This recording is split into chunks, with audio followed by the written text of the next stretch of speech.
Hai guys, Assalamualaikum warahmatullahi wabarakatuh. Terima kasih yang udah stay sama channelnya Atas Sama Official lagi. Semoga kalian selalu sehat, berkabar kalau untuk kita semuanya. Gimana kabar kalian, sehat?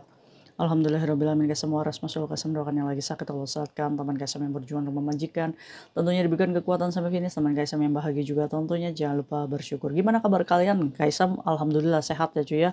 Kaisam kemana aja nggak gibah-gibah. Kaisam tuh lagi nonton Netflix cuy, tanggung film yang Kaisam tonton tuh belum selesai. Banyak yang chat, Kaisam kemana kok nggak ada videonya ya kan, lupa dicariin sama mama tua kaplak, maklum mau gibah ya kan. Ada kabar apa sih Kaisam? Wis tenang aja, Kaisam bagi kabar yang lagi, apa namanya, yang lagi in nih di Hong Kong ya. Kalau misalkan di ujung tahun 2024 ini polisi dan imigrasi ini sudah memuncak, kesabarannya cuy ya.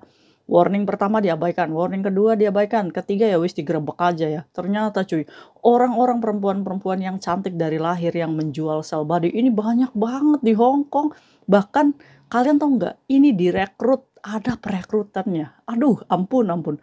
Bahkan ya di Yuen Long ya kemarin itu ditangkap 178 ciwi-ciwi dan apa namanya, gerger momonya ya. Ini 155 diantaranya adalah perempuannya itu yang dipekerjakan cokai. Nah di tes kemarin ya ditangkap juga di daerah gedung Fatli ya di Canada Point di Simsasu ini, lampu merah Sasa belok kanan itu udah di situ gedungnya. Ternyata di situ sebuah bangunan tua yang kamar-kamarnya ini disewa-sewakan oleh gerger momo itu ya untuk ditempati oleh perempuan-perempuan yang direkrut sebagai cokai tersebut cuy. Mereka ini menarifkan satu kamarnya, ini kamarnya tuh kecil cuy padahal ya. Kamarnya kecil cuma satu kasur yang biasa kita tidurin aja kayak kasur yang dari majikan. Nah itu disewanya sekitar 400 sampai 600 Hong Kong dollar sehingga menjadikan satu gedung itu bisa mendapatkan penghasilan sekitar 35.000 sampai 40.000 Hong Kong dollar setiap bulannya. Ini untung banget, cuan banget untuk para yang apa namanya penyedia-penyedia ruangan seperti ini cuy. Nah saat polisi itu naik, ini sebenarnya sudah woro-woro nih polisi nih. Polisi katanya, buka pintu. Kalau misalkan kamu nggak buka, ini saya dobrak nih. Ternyata polisi itu apa namanya mendobrak dengan alat peledak ya, kayak tabung gas kayak gitu cuy. Karena mereka ini nggak mau keluar, ketakutan mungkin ya ciwi-ciwi yang golongan mecin ini. Jadi akhirnya apa namanya ditangkaplah, di situ digedogin semua ya, suruh keluar, suruh dibawa juga koper-kopernya. Ini ditangkap sebanyak 89 ya di Simsasu ya kemarin. Di tanggal 22 sampai 24. Ini 89, dua diantaranya adalah waria yang pemegang paspor Thailand. Nah, yang paling mengejutkan, perempuan yang paling muda ini usianya 16 tahun. Semuanya dari daratan Tiongkok ya, tidak ada warga asingnya. Tapi kita kembali ke Yuen Long, di mana Yuen Long juga dilakukan penggerebekan di salah satu gedung-gedung tua yang disewakan untuk perempuan-perempuan yang sel body tersebut. Nah di Yuen Long ini lebih banyak cuy, 178 yang ditangkap, 155 diantaranya ini yang menjual sel body-nya. Selebihnya ini penjual apa alat-alat seksual ya kayak yang uget gitu kan.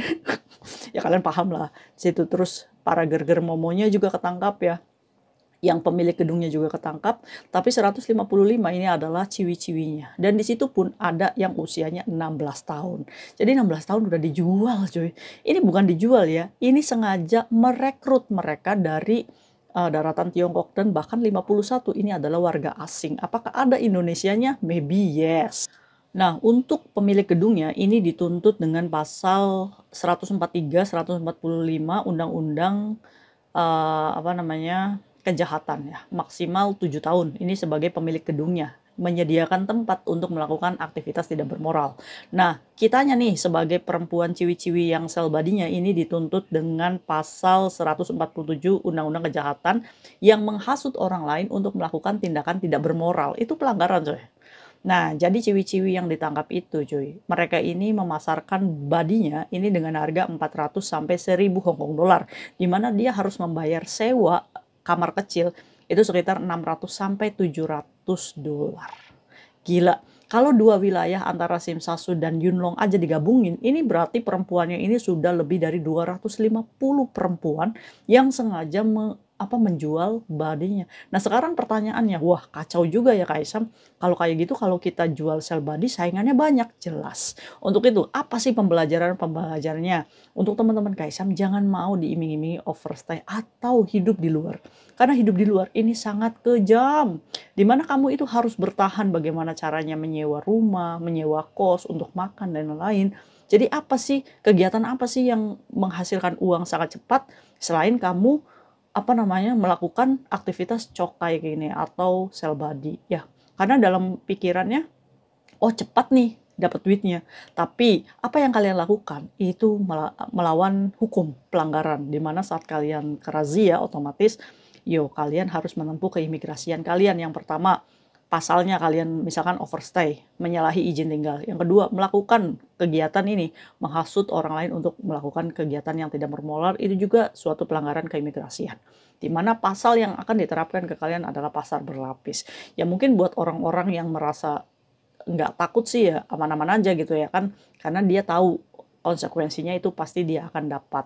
Nah, buat hati-hati ya buat kalian ya, ini kegiatan kayak gini tuh lagi banyak saingannya ya, bahkan ini tuh bener-bener direkrut oleh gerger momo itu ya, sengaja membuka siapa yang mau daftar, ayo sini daftar jadi apa, jadi sel body. Masya Allah ya Ci ya, subhanallah ya, ampun.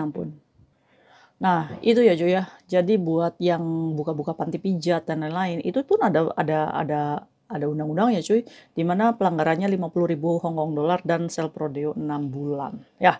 Jadi buat kalian hati-hati, janganlah kita terlibat dengan prostitusi seperti ini ya. Kalau bisa sih ya kita kerja baik-baik aja di majikan sesuai dengan visa kerja kita. Kita domestic helper ya udah kita kerja baik-baik aja lah di rumah majikan. Kenapa sih kita tuh memusingkan diri sendiri gitu coy?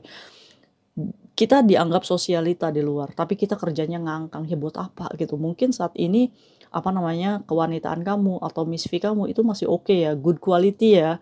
Tapi kita nggak tahu kalau sering dipakai ya cuy, apalagi itu penyakitan atau enggak. Ini kan jangkanya jangka panjang ya.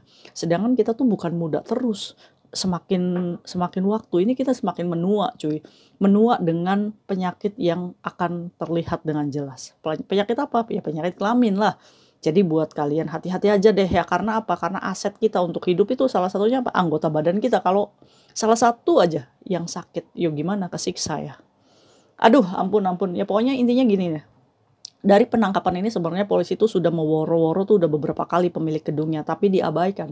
1 kali, 2 kali, ya kayak kalian gitu lah, imigrasi. Nanti juga nggak akan digerebek kok. Ujung-ujungnya apa digerebek juga kan? Ya nanti tinggal tunggu aja nih para dokter-dokter abal-abal dan pihaknya tinggal tunggu tanggal mainnya. Buat kalian yang masih praktek silakan aja ya. Kaisam tugasnya yang report aja, ya kan? Aduh ampun. Nah ini nih yang lagi gempar ya di penghujung tahun 2024. Ya kita sih berharapnya kita sama-sama dengan pemerintah Hong Kong ya di 2025 ya kita bebas lah dari kegiatan yang tidak bermoral seperti ini. Untuk pekerja migran Indonesia jangan dicontoh ya, karena persaingan kalian itu untuk pekerjaan kotor seperti ini aja banyak saingannya gitu kan. Ini 2 tempat aja udah ditangkap 250 orang. Ditambah, wah teman kita mah pintar-pintar Kaisang. Mainnya di sana tuh di Telegram tuh Kaisang. Gak ada yang tahu kata siapa. Sekarang polisi tuh sudah memantau juga bagian online ya. Jadi penggerebekan tuh bukan hanya sekedar nyata saja. Online itu juga pasti akan keciduk ya. Tiba-tiba ujung-ujung kita pengajuan visa misalkan dimajikan, kita ketahuan kena gerebek di online, tiba-tiba visanya gagal turun. Itu kenapa? Ya mungkin imigrasi punya alasan sendiri yang tidak akan membuka kepada kamu kenapa visa kamu refuse. Ya mungkin saja salah satunya kalian pemain trade online. Wis, ngeri gak sih? Tinggal tunggu aja ya visa kalian turun nggak gitu. Mungkin itu kabar yang bisa Kaisam share ke kalian yang lagi gempar ya di Hong Kong. Ini adalah penangkapan para cokai. Ya perempuan-perempuan cantik dari berbagai macam tipe dengan rambut yang panjang, pada nunduk, geret koper. Kemana Kaisam? Ya diadili ke imigrasian ya, ada yang OS ya, dan harus dikembalikan ke negara asalnya. Dengan status blacklist, sama sekali tidak bisa masuk lagi ke Hong Kong. Ya, mungkin itu kabar yang bisa Kaisam sharing ke kalian. Semoga bisa terjawab. Ya, bye-bye. See you next video. Assalamualaikum warahmatullahi wabarakatuh. Ya ampun.